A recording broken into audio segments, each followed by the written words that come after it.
जय भीम जय भीम। अप्रैल का महीना शुरू होते ही बाबा साहब डॉक्टर भीमराव अंबेडकर को जानने और उन्हें अपना आदर्श मानने वाले लोगों के दिलों से जय भीम का उद्घोष और अधिक उत्साह के साथ शुरू हो जाता है। और 14 अप्रैल के दिन तो पूरे विश्व में, खासकर भारत में, अंबेडकर जयंती बड़ी ही धूमधाम से मनाई जाती है। लेकिन 90% लोग ये नहीं जानते कि बाबा साहब डॉक्टर भीमराव अंबेडकर को जिस काम के लिए जाना जाता है, संविधान निर्माता के रूप में, तो संविधान सभा में उनका पहुंचना कितना ही चुनौतीपूर्ण और साजिशों से भरा हुआ था। नहीं जानते ना? आज जानेंगे।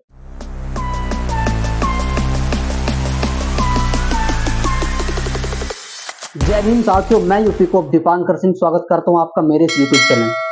और वीडियो शुरू करने से पहले मैं आप सभी से आग्रह करना चाहूंगा कि ये वीडियो आप अपने उन सभी परिचित लोगों को, उन सभी साथियों को, उन सभी जानने और पहचानने वाले लोगों को जरूर शेयर कर दें जो कहते हैं कि संविधान बाबा साहब ने नहीं बल्कि संविधान सभा के 389 लोगों ने मिलकर बनाया। बाबा साहब का संविधान सभा में जाना और संविधान निर्माता बन जाने का यह सफर हम शुरू करते हैं वर्ष 1937 के प्रांतीय चुनावों से। भारत शासन अधिनियम 1935 में यह प्रस्ताव आया कि भारत के 11 प्रांतों में 1937 में चुनाव होने हैं। इन चुनावों में जो नेता होंगे वो भी भारतीय होंगे और जो वोट करने वाले लोग होंगे वो भी भारतीय होंगे। 11 प्रांतों की कुल 1585 सीटों पर ये चुनाव हुए। 1936 पूरे साल इस चुनाव प्रचार का मौका मिला, जिसमें कांग्रेस के वरिष्ठ नेता सरदार पटेल और पंडित जवाहरलाल नेहरू ने दम लगा करके इसमें प्रचार किया। इसी के साथ मुस्लिम लीग इसमें एक दूसरी पार्टी थी और अन्य छोटी छोटी 8-7 पार्टियां और थी, जिसमें एक पार्टी थी शेड्यूल कास्ट ऑफ फेडरेशन, जो कि बाबा साहब डॉक्टर भीमराव अंबेडकर की थी, जिन्होंने काफी सारे सीटों पर ये चुनाव लड़ा। लेकिन जिन लोगों के लिए वो दिन रात मेहनत कर रहे थे, जिन लोगों के वो दिन रात लड़ाई लड़ रहे थे, उन्हीं ने उन्हें धोखा दिया और बाबा साहब की पार्टी कोई भी सीट यहाँ पर नहीं जीत पाई। खुद बाबा साहब अपनी मुंबई सीट हार गए। इससे बाबा साहब को थोड़ा सा दुख भी हुआ, लेकिन उन्होंने इसको दरकिनार करते हुए अपना संघर्ष, अपनी मेहनत जारी रखी। इसके साथ वर्ष 1946 में प्रांतीय चुनाव हुए, जिसमें बाबा साहब की party schedule caste of federation 2 सीटों पर जीत पाई, जिसमें एक थे बंगाल प्रांत से चुने गए थे जोगिंदर नाथ मंडल, और इस चुनाव में भी बाबा साहब खुद अपनी सीट हार गए।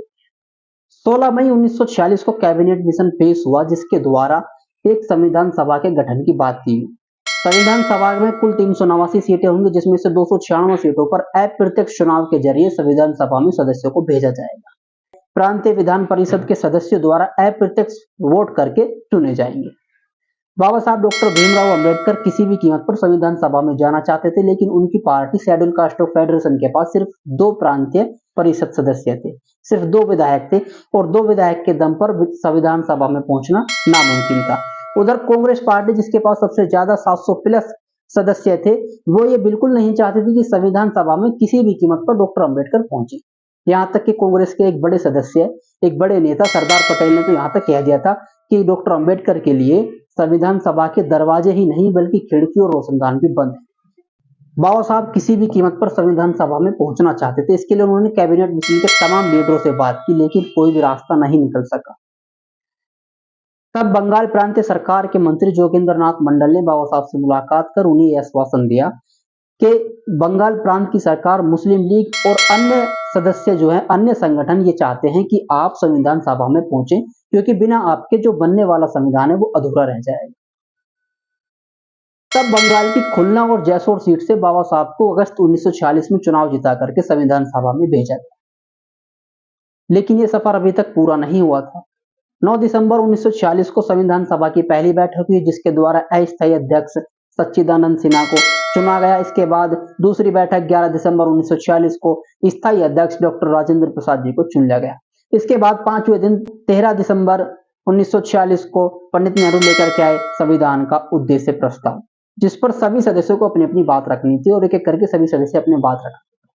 17 दिसंबर 1946 को डॉक्टर राजेंद्र प्रसाद ने बाबा साहब को संविधान के इस उद्देश्य प्रस्ताव पर बोलने के लिए आमंत्रित किया। बाबा साहब आज बोलने के लिए तैयार नहीं थे, क्योंकि उन्हें यह भरोसा था कि उनसे पहले अभी तो 20 से 22 सदस्य और हैं जिनका नंबर आना है। इसका मतलब मेरा नंबर तो अगले दिन आएगा और मैं इसके लिए अच्छे से तैयारी करके आऊंगा और अगले दिन इस पर अपनी बात रखूंगा। लेकिन डॉक्टर राजेंद्र प्रसाद ने उन 20-22 सदस्यों को दरकिनार करते हुए 17 दिसंबर को ही बाबा साहब को संविधान पर बोलने के लिए आमंत्रित किया। संविधान सभा में 17 दिसंबर का ये भाषण बाबा साहब का पहला भाषण था और बताते हैं कि ये भाषण इतना जोरदार रहा कि सारी संविधान सभा बाबा साहब के ताकती रह गई। संविधान सभा के काफी सदस्य ऐसे थे जो बाबा साहब को संविधान सभा में बिल्कुल भी पसंद नहीं करते थे, लेकिन जब दिन पर दिन बाबा साहब की प्रतिभा, उनकी कार्यशैली और उनके भाषणों को सुना गया तो सभी का रवैया धीरे धीरे बदलने लग गया। इसके बाद 3 जून 1947 को वायसराय माउंटबेटन की योजना के द्वारा भारत विभाजन का प्रस्ताव आया, जिसके माध्यम से कौन से क्षेत्र भारत में रहेंगे और कौन से क्षेत्र पाकिस्तान में जाएंगे, इस पर मोहर लग गई। इसके लिए एक आधार रखा गया कि जिन क्षेत्रों में 50%, 55% से ज्यादा संख्या हिंदुओं की है वो भारत में रहेंगे और जिन क्षेत्रों में 55% से ज्यादा संख्या मुसलमानों की है वो पाकिस्तान में रहेंगे।